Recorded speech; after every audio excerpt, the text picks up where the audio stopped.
পশ্চিম এশিয়ায় যুদ্ধের আঁচে বন্ধ হরমুজ প্রণালী। ইতিমধ্যেই জাহাজ মন্ত্রকের বৈঠক হয়েছে। কেন্দ্রীয় জাহাজ মন্ত্রী সর্বানন্দ সোনোয়াল বৈঠক করেছেন হরমুজ প্রণালীর পরিস্থিতি নিয়ে। পারস্য উপসাগরের পরিস্থিতি জাহাজ মন্ত্রীকে জানিয়েছেন ডিরেক্টর জেনারেল অফ শিপিং। পারস্য উপসাগরে কত ভারতীয় জাহাজ রয়েছে আর কত ভারতীয় আটকে পড়েছেন জাহাজ মন্ত্রীকে বিস্তারিত জানিয়েছেন ডিরেক্টর জেনারেল অফ শিপিং।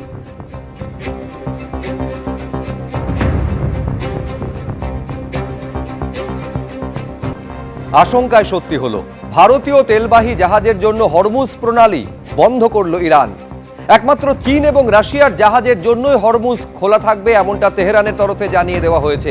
বিশ্বের অন্য যে জাহাজ এই প্রণালী পেরোনোর চেষ্টা করবে তাকে নিশানা করা হবে বলে হুঁশিয়ারি দেওয়া হয়েছে ইরানের রেভলিউশনারি গার্ডের পক্ষ থেকে। হরমুজ প্রণালী দিয়ে জ্বালানির প্রায় 40% আমদানি করে ভারত। গোটা বিশ্বে সরবরাহ হওয়া জ্বালানির প্রায় 20 থেকে 25% এই হরমুজ প্রণালী দিয়ে যায়। পারস্য উপসাগর এবং ওমান সাগরের ঠিক মাঝখানে রয়েছে এই হরমুজ প্রণালী। ছবিতেও আপনারা দেখতে পাচ্ছেন, যার শিপিং লেনের সিংহভাগের নিয়ন্ত্রণ প্রণালীর পূর্ব দিকে অবস্থিত। এইটা হচ্ছে হরমুজ প্রণালী বা স্ট্রেট অফ হরমুজ। একদিকে পারস্য উপসাগর এবং অন্যদিকে ওমান সাগর, এর মাঝে যে হরমুজ প্রণালী রয়েছে, গোটা বিশ্বে যেভাবে তেল রপ্তানি বা আমদানি হয়ে থাকে 20 থেকে 25% এই স্ট্রেট অফ হরমুজ বা হরমুজ প্রণালী দিয়ে হয়। ভারত মোট যে পরিমাণ তেল আমদানি করে তার 40% এই হরমুজ প্রণালী দিয়ে আসে। এই হরমুজ প্রণালীতে শিপ অর্থাৎ জাহাজের যাতায়াত পুরোটা নিয়ন্ত্রণ করে ইরান, যেটা ভারতের জন্য বন্ধ করে দেওয়া হয়েছে। শুধুমাত্র চীন এবং রাশিয়ার জন্য খোলা রয়েছে। তার কারণ চীন রাশিয়া সরাসরি ইরানের পাশে এসে দাঁড়িয়েছে। এই অবস্থায় এখনই হরমুজ প্রণালী খোলা না হলে বড় বিপদের আশঙ্কা রয়েছে ভারতের কাছে। আর এইবার কতটা বিপদ ভারতের সামনে অপেক্ষা করছে হরমুজ প্রণালী এখনই যদি না খোলা হয়। এই মুহূর্তে ভারতের কাছে অপরিশোধিত তেল যে পরিমাণে মজুত রয়েছে, বড়জোর তাতে 40 থেকে 45 দিন চলতে পারে, এমনটা খবর সংবাদ মাধ্যম সূত্রে। মোট 100 মিলিয়ন ব্যারেল অপরিশোধিত তেলের ভাঁড়ার রয়েছে ভারতের। হরমুজ প্রণালী ভারতের তেলবাহী জাহাজের কাছে খোলা অত্যন্ত জরুরি। আপাতত শুধু চীন এবং রাশিয়ার জাহাজের জন্যই ইরান দরজা খুলে রেখেছে এই হরমুজ প্রণালীর।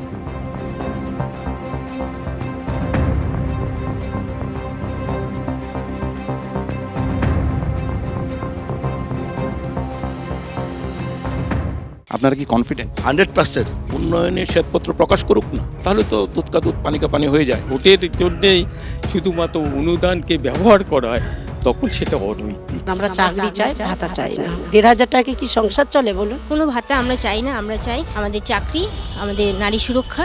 বারুইপুর, এই বারুইপুর নামটার সাথে যার নাম জড়িয়ে আছে সেটা নিয়েই কিছুদিন আগে তোলপাড় হয়ে গিয়েছিল আমাদের রাজ্য কেন্দ্র রাজনৈতিক মহল। কিছুদিন আগেই প্রধানমন্ত্রী নরেন্দ্র মোদী বঙ্কিমচন্দ্র চট্টোপাধ্যায়কে সম্বোধন করেছিলেন বঙ্কিমদা, আর সেইটা নিয়ে চলেছিল প্রচুর তর্ক বিতর্ক। যাই হোক, এবার তাহলে মূল আলোচনায় আসি। সাহিত্য সম্রাট বঙ্কিমচন্দ্র চট্টোপাধ্যায়, যার লেখা অনেক উপন্যাসই আছে, দুর্গেশ নন্দিনী, কপালকুণ্ডলা, বিষবৃক্ষ, এই সমস্ত উপন্যাসই উনি লিখেছিলেন এই বারুইপুর রাজবাড়িতে বসে। তখন তিনি ছিলেন এই বারুইপুর আদালতের ডেপুটি ম্যাজিস্ট্রেট।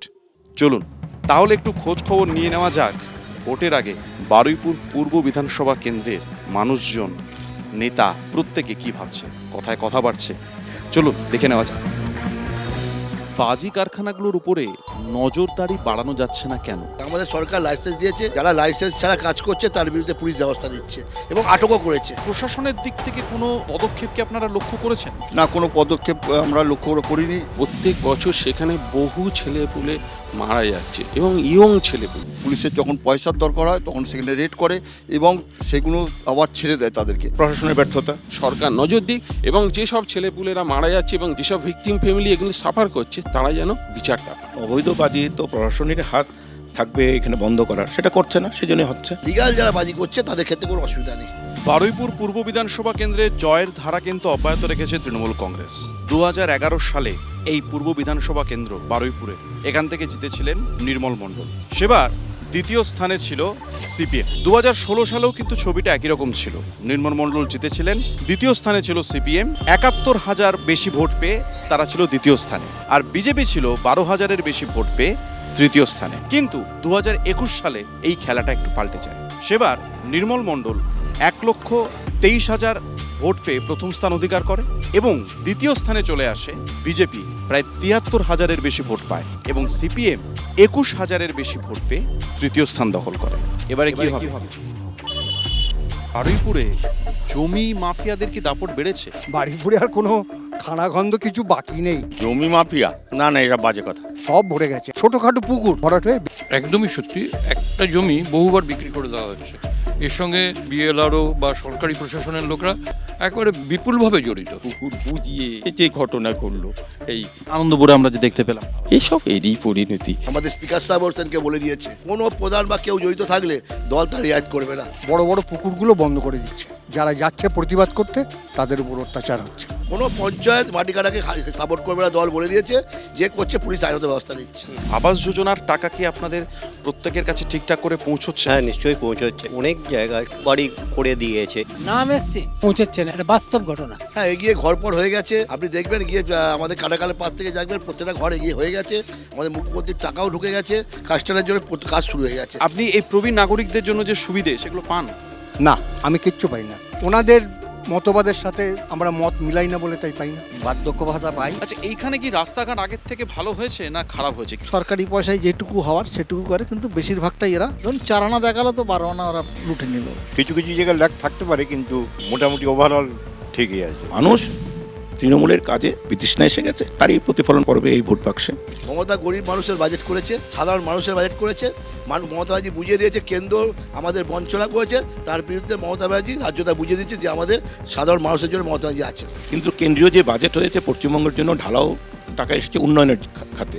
পশ্চিমবঙ্গ যদি উন্নয়ন হয় সাধারণ মানুষের কাছে টাকা আসবে, এটা আমি বিশ্বাস করি। মমতা ব্যানার্জির মাথায় চিন্তাধারা আছে, কি করে মানুষের উপকার করা যায় সেটা দেখিয়ে দিয়েছেন আমাদের মুখ্যমন্ত্রী। এখানে ভাতা কোনো উন্নয়ন হয় না, এটা আমি বিশ্বাস করি। এই যে কাজের অধিকার, মানে তার দুটো হাত আছে, সে করে খেতে পারে, সেটাকে করে সেই ভোটের জন্যেই শুধুমাত্র অনুদানকে ব্যবহার করা হয়, তখন সেটা অনৈতিক। বাম জমানা আমরা দেখেছি তারা যেভাবে অত্যাচার করে গেছে, কিচ্ছু করেনি, কিচ্ছু কাউর জন্য কিছু করেনি, রাস্তাঘাটও নয়, কোনো কিছু না, কিন্তু আকাশ পাতাল তফাৎ। কিন্তু এখন এমন অবস্থা হয়েছে, রাস্তাঘাট ভালো হয়েছে, আলো ফালো দিয়ে জলের ব্যবস্থা করে দিয়েছে, মানুষের কত সুবিধে করে দিয়েছে। সার্বিক জনগণের একটা সচেতনতা দরকার এবং তাদের ভাবা দরকার ভবিষ্যৎ প্রজন্মটা কিভাবে বাঁচবে। বারুইপুর পূর্ব বিধানসভা কেন্দ্রে আমার সফর আজ এখানেই শেষ। আবার আপনাদের সাথে দেখা হবে অন্য কোনো কেন্দ্রে, আরও অনেক কথা, আরও অনেক আলোচনা, আরও অনেক প্রশ্ন নিয়ে। আপনারা দেখতে থাকুন তারকার চোখে তারকা কেন্দ্র, আর চোখ রাখুন এবিপি আনন্দে। ধন্যবাদ, আবার দেখা হবে। এবিপি আনন্দ, এগিয়ে থাকে, এগিয়ে রাখে।